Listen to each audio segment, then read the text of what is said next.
welcome back to The Bright Side. Macy here, the Bright Side girl, and today we're going to be talking about my February TBR. I am so excited to talk to you guys about this because I've been planning it for like the last 3 weeks. The idea kind of came to me when I was doing my end of the year videos, and I'm just really pumped. So I might not actually show you guys any of the books I'm going to read, but I'm going to talk to you about my game plan and you'll kind of get it as we go further along. Okay, so last year I had a really weird reading year. I read like the same amount of books, pretty much, like slightly less, but I only had three 5-star reads out of like 101 books. I think I technically had 8, but 5 of them were rereads, so I don't count those. Even the 5-star reads that I had were really good, but I don't know if they're like an all-time favorite. And I kind of know why that happened. I didn't read a lot of hyped books. I didn't read a ton of books that I felt like were gonna be 5 stars, or just I had like a random weird reading year. So this year we're gonna try and fix that. I'm being a little more intentional with my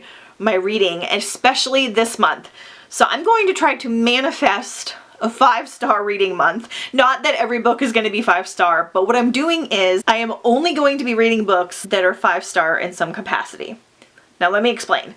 So I asked a bunch of my bookish friends. I watched a bunch of YouTubers end of the year wrap-ups.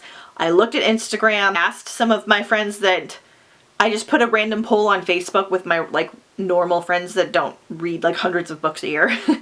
And I asked everyone what their top 5 books were, their 5-star reads of 2021. Now, that doesn't mean that it came out in 2021. It's just something that they read that year. And I compiled them all up. I picked the ones that people mentioned the most. So like, I'll give you an example. One that popped up on multiple lists was The Invisible Life of Addie LaRue. This was on multiple people's lists, and I loved it because it was on people's lists that I know for being like super picky about their reading, and then people that are like light and kind of easy reads. And they all gave it 5 stars. I was really shocked. And I actually am not that picky as far as like, I go into a book, you know, hoping that I'll like it. I don't go into it like wanting to kind of pick it apart or tear it down. I just go in to kind of enjoy it. And then my 5 stars tend to be books that kind of do something to me emotionally. So it could be like not the best written book in the world, but it like stuck with me, or I still think about it, or something like that, and that made it 5 stars for me, or like made me really happy, or you know, something like that. So it doesn't have to be like the most beautifully written book to be 5 stars. In fact, sometimes those books aren't 5 stars for me. Like, I can appreciate them for what they are, but they're not gonna leave like a lasting impression. That being said, I picked books from my friends' lists that I heard multiple people mention.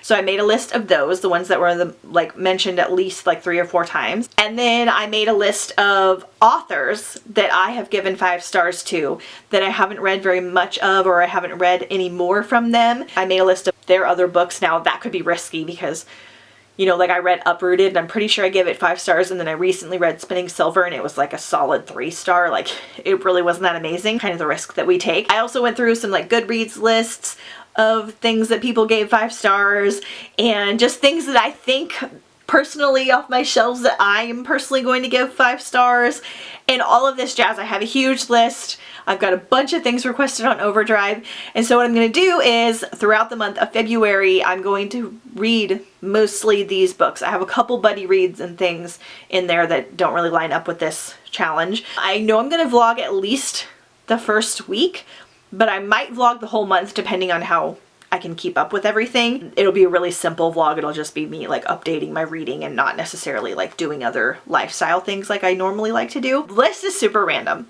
I have things that are like silly and crazy. I have a couple things out of my comfort zone. I may change my mind and pick up other things. Still gonna allow myself to DNF if I don't like certain things. So it's just gonna be really fun. I'm gonna see if this is a way to kind of curate some 5-star reads early in the year. I don't have one yet, and I'm really excited about it. So as I do the vlog, I will kind of explain more why I'm picking certain things, or where they're coming from, and like what I think about the books. And obviously this is all personal preference, but let me know some of your favorite 5-star reads down below in the comments, because I might add them to my roster depending on, you know, multiple factors. But yeah, I don't want to share a lot of them here because I want to leave it open for me to pick things randomly, kind of. I might even use like a spinning wheel to select the books that I'm going to read. I know for sure I'm going to read Addie LaRue. That's the only thing I have like set in stone. But I have like over 30 audiobooks requested or on hold on Overdrive and Hoopla and Scribd. I'm also going to be physically reading, but this is mostly going to be based on audiobooks just because I'm not physically reading crazy fast. So yeah, let me know some of your favorite 5-star reads. It doesn't have to be from last year, just some of your all-time favorite 5-star reads, and I might add them to my list. And as I vlog, I'll be telling you guys what I'm reading, and then of course my wrap up, and we'll just see how this goes. I might update on Instagram as well too, so make sure to follow me at The Bright Side Girl, and I'll let you know what's happening in Goodreads and all that jazz. But yeah, that's what's going on. I don't want to share any of the other ones I have on hold because, like I said, I want it to be random and I might not read. I'm definitely not going to read all of them, but that is my plans for February, and I'm very excited about it. I really like this idea of having like a goal instead of just picking certain books. I know in January I talked about hitting my like favorite book by favorite author, favorite narrator. I have all that criteria. I still plan on trying to hit that. I'm just going to pick some of my reads that I have requested and make them fit that challenge versus the other way around, because I really want this to be focusing on the 5 stars. I'm really excited. Thank you guys so much for watching. Let me know what your February reading plans are and give me those 5-star reads, and I'll see you next time on The Bright Side.